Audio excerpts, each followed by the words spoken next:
नमस्कार. होळीचा उत्सव कसा साजरा करावा याचे मार्गदर्शन आज मी आपल्याला करणार आहे.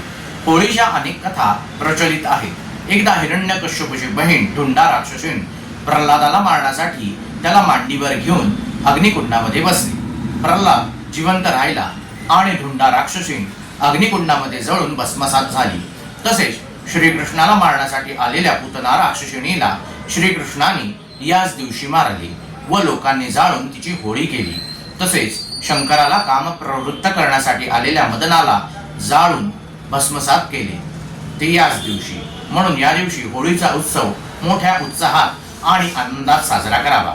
कोकणामध्ये याला शिमगा असे म्हणतात. या शिमग्याला कोकणात बाहेरून अनेक लोक येतात आणि होळीचा उत्सव मोठा उत्साहात आणि आनंदात साजरा करतात. या दिवशी अंगणामध्ये रांगोळ्या काढाव्यात.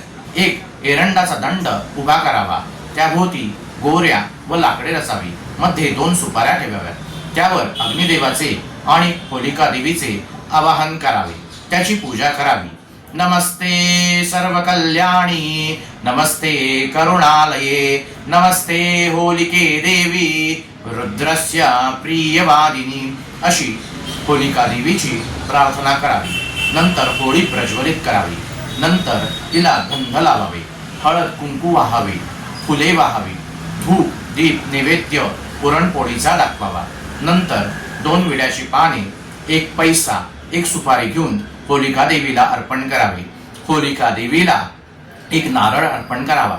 हातामध्ये पाण्याने भरलेला कलश घेऊन होळीला 3 प्रदक्षिणा माराव्यात. या दिवशी धुंडा राक्षसीन बालकांना त्रास देते आणि बोंबा मारल्या की ती पळून जाते असे म्हणतात. म्हणून मोठमोठ्याने बोंबा माराव्यात. आपल्या मनामध्ये अनेक अपवित्र विचार असतात. आपण या दिवशी हे अपवित्र विचार जाळून होळीमध्ये भस्मसात करावे आणि मन पवित्र व शुद्ध बनवावे.